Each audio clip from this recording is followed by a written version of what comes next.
morning, everyone. Thanks for joining us for the third installment of LaPorte Cafe. We'll do a little bit of housekeeping first. Our goal with this series, as always, is to provide you with a trending topic that we see affecting the public sector, and in order to provoke some conversation, both internal and external, which leads to improvements in and strengthening of your organization. Just remind you that all attendees are muted with the video off and the chat function is disabled. Our presentation is conversational in nature with no prepared slides, and all questions can be submitted via the Q&A portal. It's located on the buttons bar below in Zoom. My name is Richoux. I'm a director in Audit and Insurance Services, and with me today is Anthony Rutledge, a senior manager in Audit and Insurance Services. And today's topic is SOC reports. And you might ask yourself, well, what are we going to talk about? So let's go over a little background information first. And the first thing we probably need to do is define what a SOC report is. So it's a systems organization control report. And there are a lot of different types of SOC reports. We'll touch on that briefly. But just to give you an idea of where these SOC reports are coming from, these are internal control reports on services provided by a service organization, providing your organization some valuable information or some valuable service. And that information is what you'll need to assess and address some risks that might be associated with that outsourced service. So Anthony, tell us about a couple of the reports. There's a lot of different numbers to go along with that. So just help our viewers understand, SOC 1, 2, 3, and what all that means. For sure. And you're right. As much as we love the AICPA, they didn't do us any favors with the 1s, 2s, 3s, type 1s, type 2s, all that fun stuff. So we'll talk about that real quick. That way you have an understanding of what type of report you should be looking for your organization or from your service organizations that you outsource information to. So there's SOC 1 and SOC 2 primarily. There is a SOC 3, but we're going to put that over here and not talk about it for now. SOC 1 and SOC 2. SOC 1 is primarily focused on internal controls over financial reporting, right? A SOC 1 comes into play when an organization is outsourcing something that involves a financial transaction, like a payroll processor or a 401k processor. A SOC 2 is not financial control related, but is rather security, availability, confidentiality, these key, we'll call them buzzwords, but they're basically based on the trust services criteria that the AICPA has established in lockstep with the COSO framework, which is an national internal control framework. So much more information systems, organizational and security based in nature, whereas again, SOC 1 has some of those components, but is very focused on the financial internal controls, which is why financial auditors use it more commonly. So that's the general summary there. There's a few deviations from it that the AICPA has started to roll out, but kind of dovetailing into what Lester was talking about, they're internal control reports for the services that these organizations are providing, right? Think about it as if you were not performing what they're performing, if you were performing what they were performing, rather, what sort of work would you be doing? What sort of controls would you have in place over performing that function yourself? That's the point of that SOC report, to express to you as a reader, to express to you as an organization what they're doing, right? So then briefly on the type 1 and type 2 discussion, right? For the financial folks in the class today, think of a type 1 report kind of as like a balance sheet only review, right? It's a moment in time organizational understanding report, but doesn't provide much or really any assurance over a period of time. The type 2 report rather provides all of that and over a period of time, actual operating effectiveness, control testing support, right? So again, type 1 and type 2s exist under SOC 1 and SOC 2, but type 1 is moment in time, is it designed effectively based on what's on paper?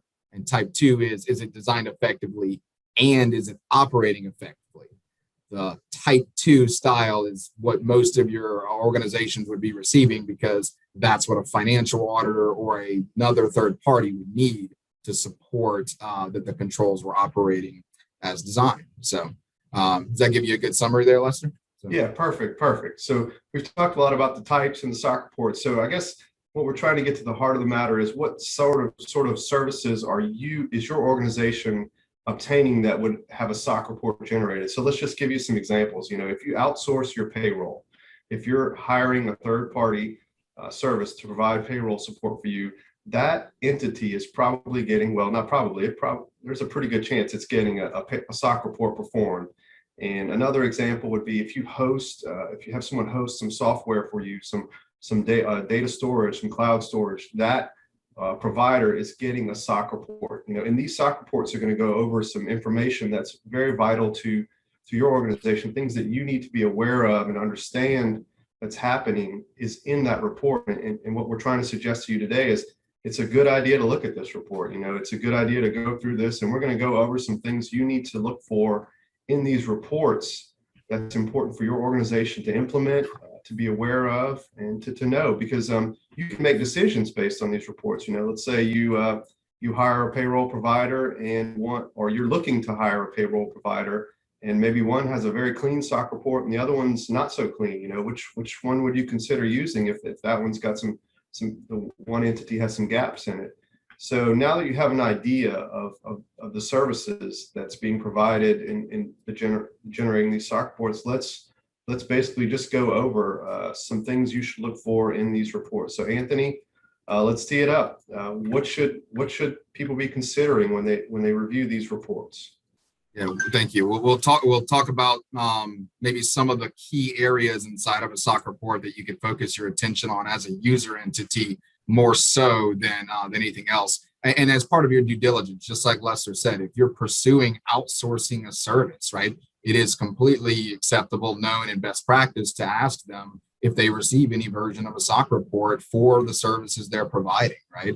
They're making commitments to you that they're doing X, Y, and Z. And if those commitments are critical to your entity's operations or your entity's security or your entity's financial reporting, you probably want to ask for those reports so they can provide evidence that, yes, we get our own audit, right?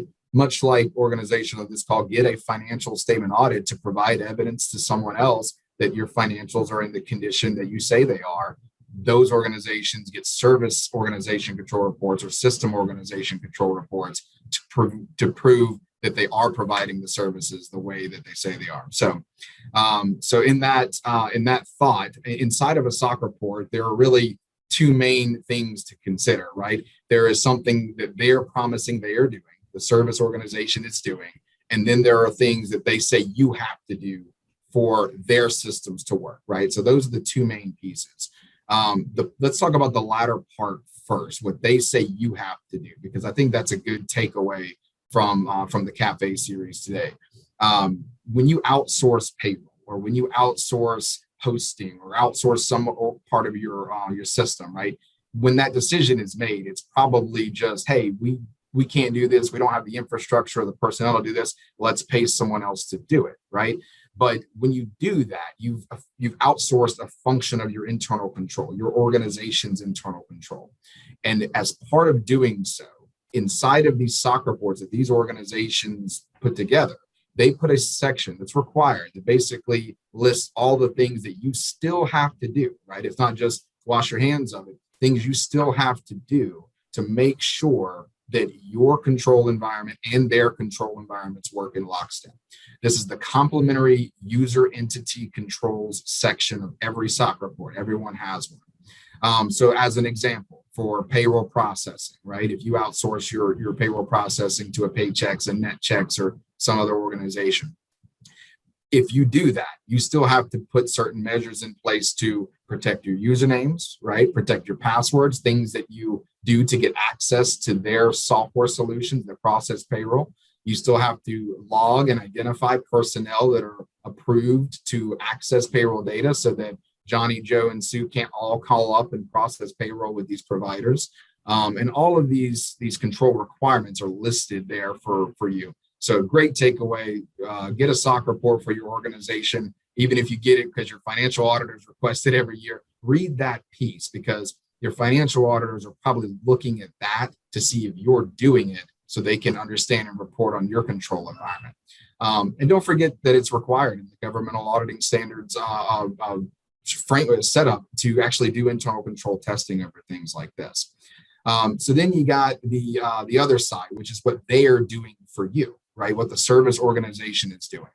And their auditors, right? Their SOC auditors are testing what they say they're doing. They're testing their controls over how they perform commitments for you.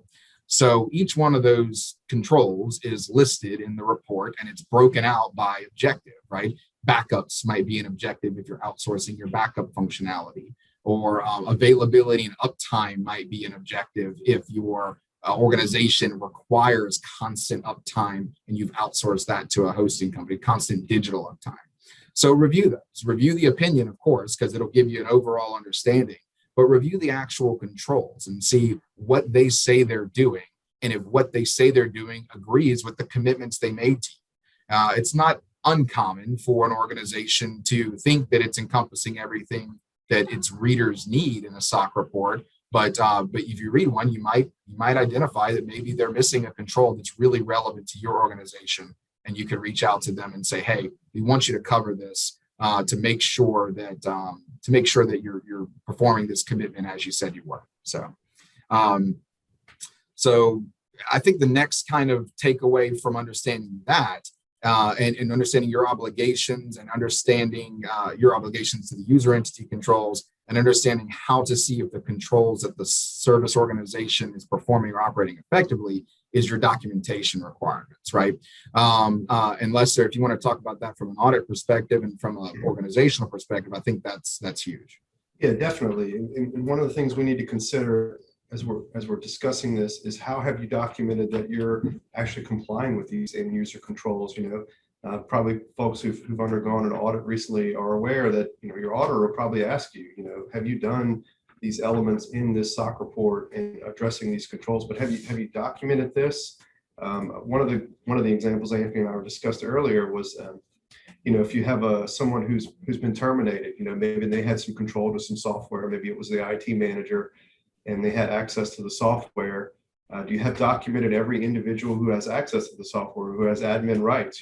So if you need to be aware of who's on the list, have it written down, documented. So if maybe that person was terminated or left, you go back and you remove their security clearance to get into your software, their access codes. So you don't just have someone out there who subsequently no longer works for your organization, who can then access your software or your payroll. That's a very, very big hole in your controls there if you don't document that and then follow through with the process. So these can cause some issues with your organization if you don't have a documentation of these elements and then follow them as they're expected. Because when we talked about this, your payroll provider, for instance, can't offer you a secure. We think about controls as a process, right? There has to be a strong link from one to the next in the chain. And if you have a weak link there, with maybe you don't have that documented and know knows who has access, and then remove that access, then there could be a breakdown in that chain of controls, and then you could have someone get access to say payroll that shouldn't have access. So when we think about this, we like to, auditors are big on documentation, right? We like to see things written down. We like to know that you've got policies and procedures. So I think this is one more element that we're advising everyone, review these end user controls, document that you've performed your end of the process as they're asking you to, and then be able to produce that evidence and provide it to anyone who asks for it, but also review it periodically to make sure, as things change, as I said, you could terminate someone. As things change, you're updating that. So you're aware of how your organization's changed over time, and you're still complying with these end user controls in order to establish that secure environment. So, Anthony, what else should folks be looking for in the SOC reports? I know there are other things just besides, physical. There's also physical and logical access controls that people are supposed to comply with as well. Any thoughts on that?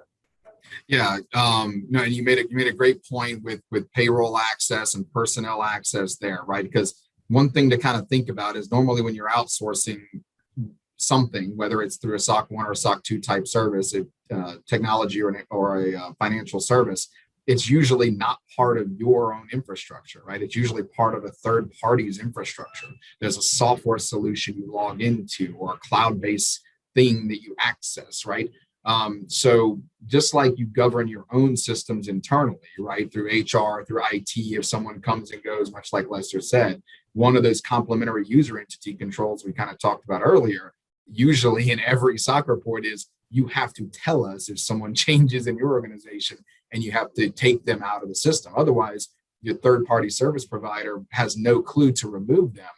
You could potentially have a terminated employee, or whether voluntary or involuntary, that can access a system that they shouldn't have access to. So onboarding control, just like Lester mentioned, are key. But that's not just the financial side of onboarding and the tech side of onboarding, but logical and physical access to the systems that access those controls are critical, right? Sharing passwords, right? Everybody knows that's no good, but that's a common complementary user entity control, that you have protocols in place to protect your passwords. Not only that, some of your service organizations, and you may not even know it as part of your contract, say that your security standards internally have to mirror theirs. They might say that your password parameters for anything you use internally in order to support their level of security have to be at least the same, right? And it goes beyond just financial statement audits, right? Think about cybersecurity insurance policies and other policies that are kind of coming to light and constantly evolving. Some of these things require that you have certain measures in place to prove that you're doing your own due diligence over logical and physical security. And if you weren't doing one of those for an insurance policy, or you weren't doing one of those that a SOC report commanded of you, there's or the SOC report required of you to make sure their environment worked properly, there could be some misconception there about who's at fault in the event of a challenge. So that's one other lens to kind of think of it through. So definitely, best practice and kind of takeaways summarizing there. Read the complementary user entity controls. Read the actual controls that are being performed to see if they adhere to your environment, if they adhere to what your organizations have promised, or your service organizations have promised to you. One thing to kind of keep in mind is SOC 2s are prescriptive, right? So if you get a service organization control report over security, confidentiality, right, they're fairly prescriptive, but they might have different trust services criteria in each one of the reports. So make sure it covers the right trust services criteria. If you're an organization that deals with HIPAA, that deals with privacy as a huge requirement, right, or anything international or involving Europe, right, has been very, very important for privacy. The privacy section of a SOC 2 is not commonly in SOC 2s. If you feel like those controls are needed, review what the prescription is. Ask your service auditor or ask your service organization, why are they excluding privacy? Or why are they excluding availability? If they're promising you that their systems are going to constantly be up, 99.9% uptime, right, is what you hear from hosting companies constantly. If they're not including availability, which is the trust services criteria that tests uptime, that tests that the systems are working constantly, maybe you could point it out to them and say, hey, you're not addressing this commitment that you've made to us. So those are the biggest takeaways that I can kind of give from a consideration there. So the only other kind of lens that I could think of to think this through right now is think about why you're outsourcing, right? Think about why you're outsourcing this particular process, this particular phase. Of course, there's a cost benefit analysis, but again, rolling back to what would you be doing if you were doing this yourself? What controls would you have in place if you were processing your own payroll to make sure that it worked right? If you were hosting your own data, if you were running your own backups, those sort of things. And if you have someone you consult with to kind of get a feel for that, you could determine whether or not they were performing what you think you'd be doing yourself. And you can help refine your service providers that way to make sure you're picking a service provider that really, really meets your needs. So that's kind of my general summary that I have of the takeaways there, Lester. I wanted to kick it back over to you. So yeah, and I think one of the important things we wanted to point out to everyone today is just there's one more thing you can do to help protect yourself. I think every day in the news we see there's another data breach or another ransomware attack, or something is stolen, or someone's information is released out to the world, I guess. And there's just one more element that you can look at to help review. There's some documentation out there to help you protect your organization, protect your information. And we hope, we've brought a little bit of light to the clarity to the situation. But obviously, if you have any questions, we'd love to talk to you about this. We have some folks in our organization that can help you understand better the SOC reports, and hopefully this little 20-minute blurb will get you thinking about what to do and what's your next step at your organization. So we thank you for joining us today. And as always, we'll award our coffee gift card, and it looks like today's winner is Miss Cheryl Hoover. So we'll contact you after our presentation, and we thank everyone for joining us today, and we hope you have a good day. Thank you. Thanks, everyone.